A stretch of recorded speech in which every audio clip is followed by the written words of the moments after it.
Digestion নিয়ে। আমাদের যে ফ্যাট জাতীয় যে খাবারগুলো খাই সেগুলো আমাদের দেহে ঠিক কিভাবে ডাইজেশন হয় সেটা নিয়েই আজকে আমরা একটি বিস্তারিত আলোচনা করব, এবং এই প্রসেসটা আমরা যদি জেনে রাখি এটা কিন্তু আমাদের পরীক্ষার জন্য খুব বেশি গুরুত্বপূর্ণ, বিশেষ করে প্রথম প্রফের জন্য। তো যাই হোক, আমরা পড়া শুরু করি। এখানে প্রথম যে টপিকটা লিখলাম সেটা হচ্ছে ফ্যাট ডাইজেশন। তাহলে আমরা মূলত ফ্যাটটাকে প্রথমে জানতে হবে আমরা কিভাবে গ্রহণ করি, যেটাকে আমরা বলি ডায়েটারি ফ্যাট। আমরা আসলে তিন ভাবে ফ্যাটকে গ্রহণ করি। প্রথমটা হচ্ছে ট্রাইগ্লিসারাইড। আমাদের বেশিরভাগ ফ্যাটকে আমরা ট্রাইগ্লিসারাইড হিসেবে গ্রহণ করে থাকি, এবং বাকি দুইটা হচ্ছে ফসফোলিপিড এবং হচ্ছে কোলেস্টেরল এস্টার। এই তিনটা ফর্মে আমরা মূলত ফ্যাটকে গ্রহণ করে থাকি। এখন এটা গেল প্রাথমিক আলোচনা। এখন ডাইজেশনটা আসলে কিভাবে হবে? আমাদের যে ডাইজেস্টিভ ট্র্যাক্টটা সেটা কিন্তু শুরু হয় মাউথ দিয়ে। যেহেতু মাউথ দিয়ে শুরু হয়, আমাদের কিন্তু মাউথ ক্যাভিটিতে ডাইজেশনের কোনো কাজকর্ম নেই।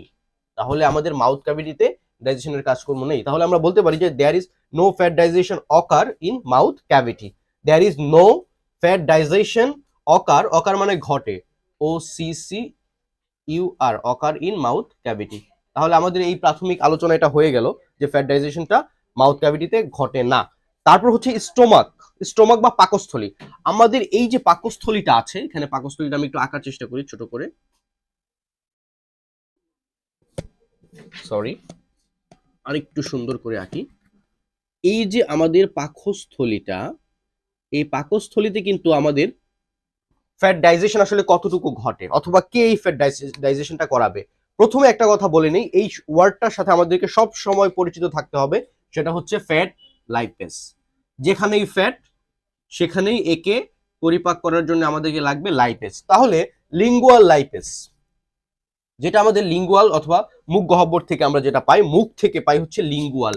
লিঙ্গুয়াল, LINGUAL, এই লিঙ্গুয়াল লাইপেজ মূলত ফ্যাট ডাইজেশন করে স্টোমাকে, এবং গ্যাস্ট্রিক লাইপেজ যেটা হচ্ছে আমাদের পাকস্থলী থেকে আসে। তাহলে আমাদের পাকস্থলী থেকে আসতেছে গ্যাস্ট্রিক লাইপেজ, আর লিঙ্গুয়াল লাইপেজ আসতেছে আমাদের মাউথ থেকে। তাহলে এই দুইটা জিনিস কি করে আমাদের ফ্যাট ডাইজেশন করে কোথায়? স্টোমাকে। কিন্তু সেটা কত পার্সেন্ট? Less than 10%। তাহলে আমরা যদি বইয়ের ভাষায় লিখতে চাই যে fat digestion occur in stomach by lingual lipase and হচ্ছে gastric lipase, and only 10%, less than 10% fat digestion occur in stomach, and হচ্ছে কি, এটা হচ্ছে একটা আনইম্পর্টেন্ট। এই 10%টা হচ্ছে আনইম্পর্টেন্ট, মানে 10% তো খুবই কম। 10%-এর কম মানে কি? এটা আসলে এত বেশি গুরুত্বপূর্ণ না। এখন মেইন যে কথাটা আমরা তাহলে পড়ে ফেললাম এইটুকু। মেইন কথাটা হচ্ছে আমাদের ফেড ডাইজেশনটা অকার হয় কোথায়? মেইনলি আমাদের ফেড ডাইজেশন হয় স্মল ইন্টেস্টাইনে। স্মল ইন্টেস্টাইনে। তাহলে আমরা স্মল ইন্টেস্টাইনটা কোথায় পাবো? এই যে আমাদের পাইলোরিক অংশটা, এর পরেই কিন্তু আমাদের স্মল ইন্টেস্টাইন। তো স্মল ইন্টেস্টাইনের এটা হচ্ছে ডিউডেনাম। তাহলে স্মল ইন্টেস্টাইনের ডিউডেনাম, DEUODENUM, ডিউডেনাম। স্মল ইন্টেস্টাইনের ডিউডেনাম অংশে মূলত আমাদের ফ্যাট ডাইজেশনটা অকার হয়। আসলে সেখানে কি ঘটনা ঘটে? আমাদের যে পিত্তথলিটা আছে, লিভার এবং পিত্তথলি, সেখান থেকে আসে হচ্ছে যে বাইল সল্ট, এবং আমাদের প্যানক্রিয়াটিক লাইপেজ। এই দুইটা জিনিস ফ্যাটকে কি করে? ভেঙে ফেলে। ভেঙে একে ইমালসিফাইড লাইপেজের পরিণত করে। আরেকবার আমি একটু বলছি, এখানে আমরা যে ঘটনাটা পড়তেছি কি হলো, যে ফ্যাটটাকে কে কে চেঞ্জ করবে? বাইল সল্ট থাকবে, যেটা হচ্ছে পিত্তরস, পিত্ত লবণ, এবং হচ্ছে প্যানক্রিয়েটিক লাইপেজ। আসলে এই যে লাইপেজ ওয়ার্ডটা সব জায়গায় ইউজ করতেছি। এখানে ইউজ করলাম গ্যাস্ট্রিক লাইপেজ, এখানে ইউজ করলাম আমরা হলো লিঙ্গুয়াল লাইপেজ।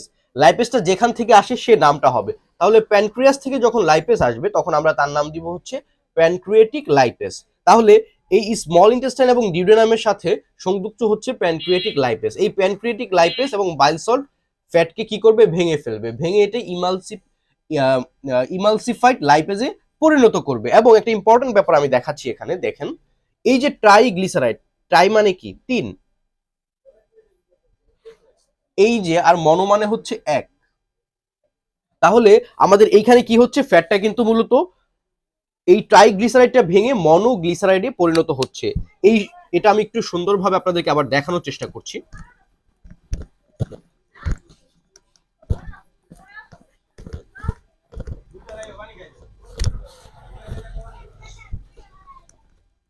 দেখুন, আমি যদি এখানে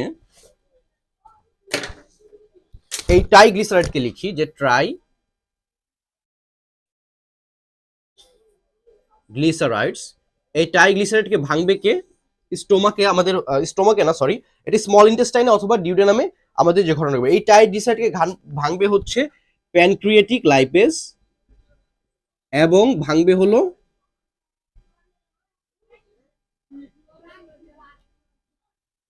বাইল সল্ট। তো এই প্যানক্রিয়েটিক লাইপেজ এবং বাইল সল্ট এই দুইটাকে ভেঙে কিসে পরিণত করবে? এই দুইটা একে পরিণত করবে হচ্ছে ফ্যাটি অ্যাসিড। ফ্যাটি অ্যাসিড, এবং এটা হয়ে যাবে ট্রাইগ্লিসারাইড, যেহেতু এটা হবে মনো, ট্রাই হচ্ছে 3 এবং মনো হচ্ছে 1, তাহলে মনোগ্লিসারাইডে পরিণত হবে। তাহলে আমরা এখানে লিখতে পারি, এখানে পেলাম হচ্ছে ফ্যাটি অ্যাসিড আর এখানে পাবো হচ্ছে মনো গ্লিসারাইডস। তো যাই হোক, আমাদের এই ফ্যাটি অ্যাসিডটাই হচ্ছে ইম্পর্টেন্ট, কারণ আমাদের শরীর কেবলমাত্র ফ্যাটি অ্যাসিডকেই গ্রহণ করতে পারে। ডিউডেনামের যে পাতলা ত্বকগুলো রয়েছে, এই ত্বকগুলো মূলত এই ফ্যাটি অ্যাসিডটাকে গ্রহণ করবে। তার মানে ফ্যাট যেভাবেই আমাদের তৈরি হোক না কেন, আমাদেরকে এই ফ্যাটি অ্যাসিডে তৈরি করতে হবে, ফ্যাটি অ্যাসিডে পরিণত করতে হবে এবং সেই ফ্যাটি অ্যাসিডটা গ্রহণ করতে পারবে। তাহলে বলতে পারেন যে ভাই, একটু আগে যে আপনি ইমালসিফাইড লাইপেজের কথা বলেছিলেন, সেটা আসলে কি? এই যে ইমালসিফাইড লাইপেজ, এটা হলো ঘন, তো এই ফ্যাটটাকে ঘন করে ফেলা আর কি। তো এর ফলে কি হবে, এটা হচ্ছে বুদবুদের মতো তৈরি করে ফেলা এবং সেখানেই মূলত এই ফ্যাটি অ্যাসিডটা তৈরি হয়ে যায়। তো যাই হোক, এটা ছিল আমাদের ফ্যাট ডাইজেশনের প্রথম অংশ, মানে এই মাউথে ট্রাইগ্লিসারাইডের কি হয়, আমাদের হচ্ছে স্টোমাকে ট্রাইগ্লিসারাইডের কি হয়, আমাদের স্মল ইন্টেস্টাইনে ট্রাইগ্লিসারাইডের কি হয়, সেটা নিয়ে আমরা এতক্ষণ আলোচনা করলাম। এবার আমরা আলোচনা করব ফসফোলিপিড এবং কোলেস্টেরল এস্টারকে নিয়ে। এখন আমরা যাকে নিয়ে কাজ করছিলাম সেটা হচ্ছে ট্রাইগ্লিসারাইড, এখন আমরা ফসফোলিপিড এবং কোলেস্টেরল এস্টারকে নিয়ে কাজ করব। এর আগে একটা ইম্পর্টেন্ট কথা বলে নেই, আমাদেরকে যে কোনো কাজ করতে হলে কিন্তু এনজাইম লাগবে, আর এনজাইমের লাস্টে থাকে ASES। এবং আমরা যেহেতু ফ্যাটকে ডাইজেশন করব, আমাদের কিন্তু কথাই হলো ফ্যাটের লাস্টে যে টপিকটা আসবে সেটা হচ্ছে ফ্যাটি অ্যাসিড, কারণ ফ্যাটি অ্যাসিড আসলেই কিন্তু আমাদের কাজটা সম্পূর্ণভাবে শেষ, কারণ ফ্যাটি অ্যাসিডটাই আমাদের তৈরি করা প্রয়োজন।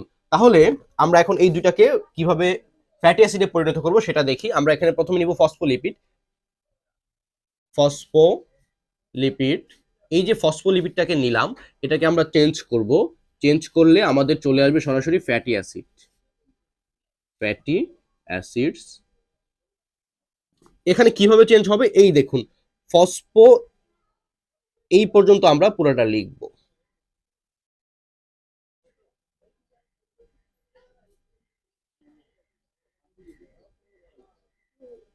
দেখেন, আমরা লিপিডের লাস্টের যে অংশটা আছে LIPASE, লাইপেজ, জাস্ট IDS, এটা এইটুকু আমরা বাদ দিয়ে দিয়েছি। এই IDSটাকে যদি আমরা বাদ দিয়ে দিই তাহলে আমাদের কি চলে আসে, তাহলেই কিন্তু আমাদের এই ফসফোলিপিডকে ভাঙার জন্য যে এনজাইমটা প্রয়োজন সেই এনজাইমটা চলে আসে। তাহলে গেল এটা, তাহলে আমাদের কিন্তু ফসফোলিপিডকে ভাঙাও শেষ। আমরা কিন্তু ডিউডেনামে অথবা হচ্ছে স্মল ইন্টেস্টাইনে ফসফোলিপিডটাকে এইভাবে ভেঙে ফেলতে পারি। এখন এই যে কোলেস্টেরল এস্টার, এটাকেও আমরা ভাঙবো। কোলেস্টেরল এস্টার, এটাকেও যদি আমরা ভাঙতে যাই সেই ক্ষেত্রে আমাদেরকে একটা উপাদান লাগবে, সেটা হচ্ছে এই কোলেস্টেরলের সাথে শুধু আমরা এই আর এর সাথে ASE যোগ করবো, অ্যাস্টারেস, ESTERASE, অ্যাস্টারেস। মানে এই অ্যাস্টারেসটা কি? এটা হচ্ছে একটা এনজাইম, এই এনজাইমের সহায়তায় এই পলিপেপটাইড ভেঙে এটাতে পরিণত হয়। তাহলে কোলেস্টেরল এস্টারেস, এখানে আমার হচ্ছে কোলেস্টেরল এস্টার যেটা আছে, এই যে কোলেস্টেরল এস্টার যেটা আছে সেই এস্টারের সাথে আমার হচ্ছে কোলেস্টেরল এস্টারেজ এনজাইম, এই এনজাইমটা যুক্ত হয়ে সেটাকেও পরিণত করবে ফ্যাটি অ্যাসিডে, এবং এই ফ্যাটি অ্যাসিডটা কিন্তু আমাদের দেহ সরাসরি গ্রহণ করতে পারে। তাহলে মোটামুটি এইটুকুই হচ্ছে আমাদের যে ডাইজেশন অফ ফ্যাট। তো আরেকটা কথা বলে নিই, এখানে কিন্তু আমরা তিনটা জিনিস পড়েছিলাম। কি পড়েছিলাম? ফসফোলিপিড, এখানে পড়েছে হচ্ছে কোলেস্টেরল, এবং এর আগে পড়েছিলাম ট্রাইগ্লিসারাইড। ট্রাইগ্লিসারাইডস, এখন এই তিনটা জিনিসকেই মূলত আমরা ফ্যাট হিসেবে গ্রহণ করে থাকি, তবে এটা সবচেয়ে বেশি পরিমাণে গ্রহণ করে থাকি এবং নিচের দুইটা জিনিস আমরা খুব অল্প পরিমাণে গ্রহণ করে থাকি। তাহলে ফ্যাটি অ্যাসিড নিয়ে আমাদের আজকের পড়া এটুকুই। আমরা আজকের পড়ার মাধ্যমে জানতে পারলাম যে কিভাবে আমরা ফ্যাটি অ্যাসিডটাকে ডাইজেশন করে থাকি।